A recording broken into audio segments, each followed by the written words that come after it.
बिहार में जातीय हिंसा का एक लंबा इतिहास रहा है। एक समय में 8 निजी सेनाएं थी यहाँ।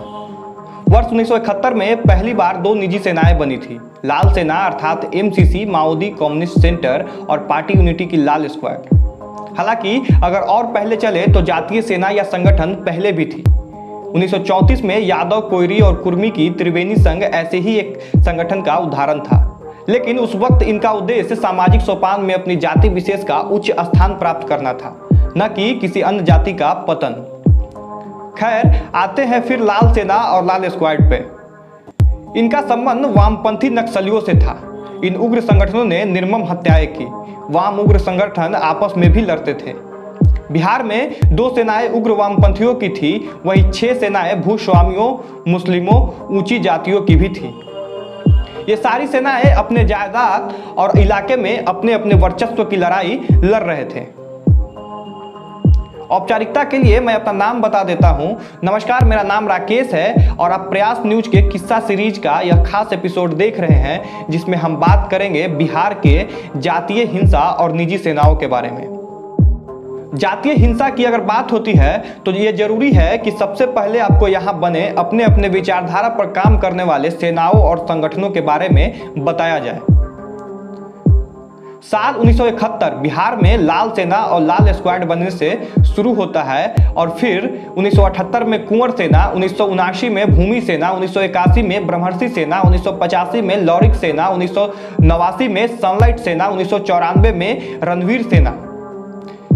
इन सभी सेनाओं की बात करेंगे और इस दौरान हुए हिंसा और निर्मम रोंगटे खड़े कर देने वाले नरसंहारों की भी बात होगी। तो चलिए शुरू करते हैं सबसे पहले जातीय नरसंहार की। 1977 का चुनावी वर्ष था।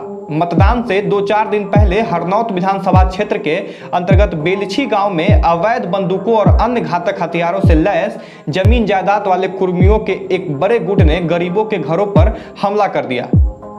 11 लोगों को घर से खींचकर निकालकर उन्हें घसीटते हुए गांव के ही बाहर खाली पड़े एक बंजर मैदान में ले जाकर उन्हें कसकर बांध दिया जाता है और फिर लकड़ियों और घास फूस का एक ढेर लगाकर उन्हें जिंदा आग लगा दिया जाता है। वे चीखते हैं, चिल्लाते हैं, तरफ तरफ के बाहर आते हैं, लेकिन उन्हें फिर से आग में डाल दिया जाता है और उन्हें भूंज दिया जाता है।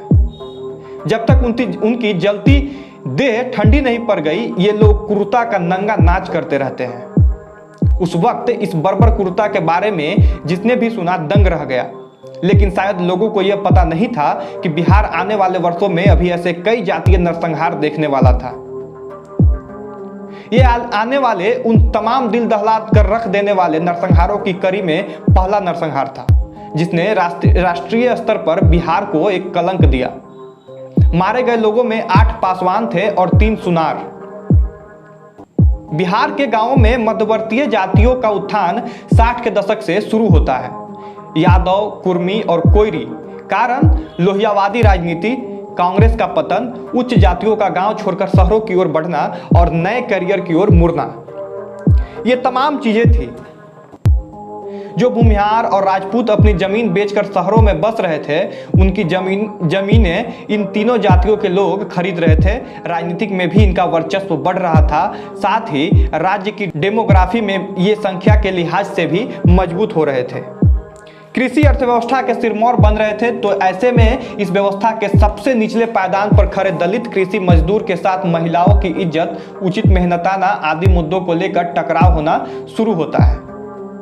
बाद में यही टकराव रणवीर सेना और नक्सलियों के बीच और बड़े विशाल, लंबा और खूनी हो गया। खैर, चलिए फिर से बेलछी की ओर चलते हैं। बेलछी नरसंहार में मुख्य अभियुक्त महावीर महतो ने गांव में सार्वजनिक, जिसे गैर मजरूआ कहा जाता है, ऐसे संपत्ति, जमीनों, खाइयों, तालाबों पर कब्जा कर लिया था। स्थानीय प्रखंड कार्यालय और पुलिस थाने में उसका दबदबा था। उसके पास नौकर चाकर लठैतों की अच्छी खासी संख्या भी थी, जिसे उसने बिना लाइसेंसी के बंदूकें दे रखी थी।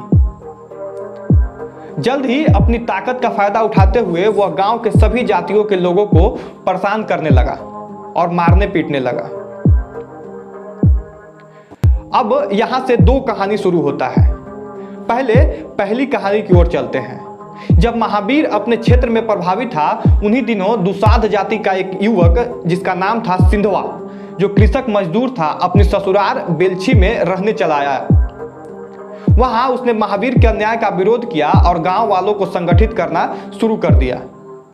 महावीर ने पाया कि वह सिर्फ अपनी ताकत के बल पर सिंधवा, उस दुसाध लड़के का नाम था, उसका मुकाबला नहीं कर सकता है।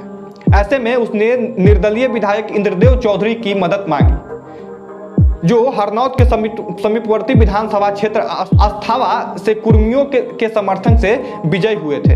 कुर्मी समुदाय सिंधवा के नेतृत्व में उभरती हुई चुनौती को कुर्मियों के आत्मसम्मान के खिलाफ मान रहा था।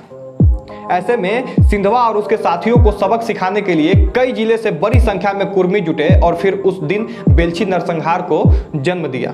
सिंधवा और उसके सभी सक्रिय साथी इस नरसंहार में मारे गए। अब चलिए दूसरे कहानी की ओर बढ़ते हैं। सुप्रसिद्ध पत्रकार प्रभात खबर के पूर्व प्रधान संपादक और वर्तमान राज्यसभा के उपसभापति श्री हरिवंश इस घटना के 12 वर्षों के बाद बेलछी गए। उनके रिपोर्ट के मुताबिक बेलछी की मजदूर महिला आलुधानी देवी उस घटना के बारे में बताती है। कुर्मी महावीर महतो और हरिजन सिंधवा दोनों पहले साथ थे। दोनों अपराधी प्रवृत्ति के थे। सिद्धेश्वरी पासवान उर्फ सिंधवा नालंदा का पुश्तैनी घर छोड़कर अपने ससुराल बेलछी में बसने आया था। वह दबंग किस्म का इंसान था। आसपास के गांवों में कुर्मी जोतदारों का दबदबा है। महावीर चौधरी भी कुर्मी था। उसे आसपास के बड़े कुर्मी जोतदार मदद देते थे। उसके पास लगभग 20 बीघा खेत और ईंट का मकान था। आज भी इस पूरे गांव में दो तीन पक्के लगभग 4 ईंट के और बाकी कच्चे मकान हैं। महावीर का इस गांव में आतंक था। आरंभ में महावीर ने सिंधवा की खूबियों को परखा और फिर अपने दल में शामिल कर लिया। सिंधवा गरीब हरिजनों दुसाधों के शोषण का विरोध करता था। इस कारण हरिजन दुसाध उसे भरपूर मदद करते थे। बाद में दोनों में ठन गई। यह मनमुटाव भी आर्थिक सवालों को लेकर ही हुआ था। दोनों जानी दुश्मन बन गए। आरंभ में सिंधवा का गिरोह ताकतवर था। उसने महावीर महतो की फसल लूटने, उसे गांव में न घुसने देने का संकल्प लिया। अब बात दो गिरोहों के बीच न रहकर कुर्मी बनाम हरिजनों के बीच मूंछ की लड़ाई में तब्दील हो गई थी। इस बीच महावीर के आदमी धनपत दुसाध की हत्या हो गई। उसकी लाश मनकोठिया में गाड़ दी गई। 28 दिनों के बाद उसका छत विछत शव मिला। फिर आसपास के धनाढ़ कुर्मियों ने हरिजनों को हमेशा के लिए सबक सिखाने की योजना बनाई। 27 मई 1977 को दिन दहाड़े परशुराम धानुक अपराधियों की फौज लेकर बेलछी चढ़ गया। सिंधवा के लोगों ने जवाबी हमला किया। परशुराम धानुक का गिरोह पीछे हट गया। कुछ ही समय के अंतराल में महावीर महतो के घर से दूसरा गिरोह निकलता है। सिंधवा और उसके 10 साथी भागकर रोहन महतो के पक्के घर में घुस गए। इसके बाद अपराधियों ने उस मकान को चौतरफा घेर लिया। असंख्य गोलियां चलाई।